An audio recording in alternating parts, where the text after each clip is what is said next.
Grâce à une série de 3 victoires d'affilée, le Racing Club de Strasbourg va terminer l'année 2023 dans la première partie du classement. Pour clôturer cette phase allée, les joueurs de Patrick Vieira se sont offerts un succès de prestige en venant à bout du LOSC bien ancré dans le haut du tableau. Une performance notamment marquée par un ajustement tactique qui leur a permis de répondre aux problèmes posés par les Lillois en début de partie. C'est le coup de cœur tactique de cette 17e journée de Ligue 1 Uber Eats.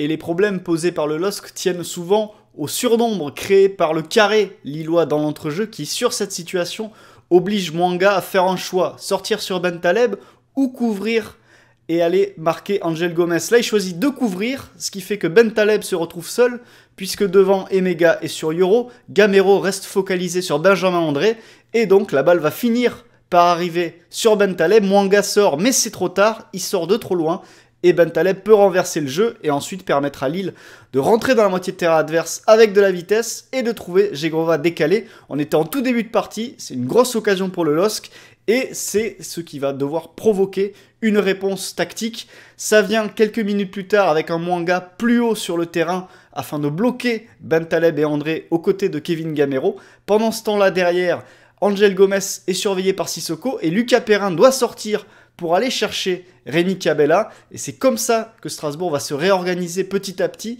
d'abord avec ces joueurs-là à ses postes, et on voit le 4 contre 4 qui bloque totalement le cœur du jeu, la tentative de pressing sur la passe hors-train avec Emega, le dégagement forcé de Chevalier, et un ballon qui va terminer en touche en faveur des Strasbourgeois.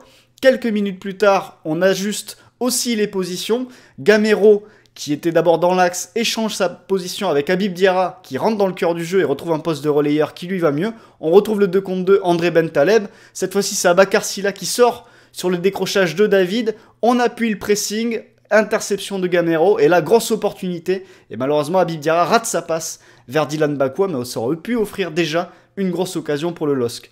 Nouvelle séquence ici, on voit le 4-1-4-1 désormais bien en place, avec Sissoko entre les deux lignes strasbourgeoises. Avec le pressing de Mwanga et de Diarra, la balle va finalement être interceptée et ensuite on part en transition, on attaque la profondeur avec Emega, mais là encore Chevalier veille et jaillit dans sa surface. Nouvelle séquence ici avec toujours nos Strasbourgeois en 4-1-4-1 qui vont bloquer les 4 solutions intérieures du LOSC. Mwanga et Diarra au premier rideau sur André Bentaleb, Sissoko et Lucas Perrin sur Angel Gomes et Jonathan David. Et là, Emega qui coupe le terrain, la passe latérale de Yoro vers Alexandro. On force une passe intérieure, Diarra intercepte, et derrière c'est la transition pour Strasbourg et une opportunité. Il y a un bon retour côté lillois d'Ismaili, un dégagement de Yoro, et finalement sur le deuxième ballon, on retrouve Lucas Perrin, toujours avancé à hauteur de Sissoko. Sissoko qui va d'ailleurs récupérer le ballon, le conserver et faire toute la différence sur le reste de l'action en parvenant à se mettre dans le sens du jeu. Le petit ballon par-dessus pour Emega, l'intervention de Lenny Yoro qui malheureusement pour lui marque contre son camp et permet à Strasbourg à ce moment-là de revenir au score. Et ensuite, en deuxième mi-temps, c'est le but de la victoire qui vient non pas sur une récupération haute, mais cette fois-ci une action construite, mais qui vaut le coup d'être un petit peu décortiquée, puisque là, côté strasbourgeois, c'est coincé, on a un bloc lillois qui est en place, il y a peu d'espace pour progresser, pour trouver le décalage, donc on revient en arrière, on revient même jusqu'à Matsels, on force les Lillois à remonter, ou en tout cas on les fait sortir, et à nouveau on va attaquer cette ligne défensive lilloise, qui cette fois-ci, il y a de l'espace à attaquer dans la profondeur, on fixe Alexandro et Ismaili avec Angelo et Gilbert, ça permet d'ouvrir un espace dans le cœur du jeu, espace que va attaquer Mwanga ici en passant dans le dos de Bentaleb, et Mwanga se retrouve dans la surface et conclut face à Chevalier.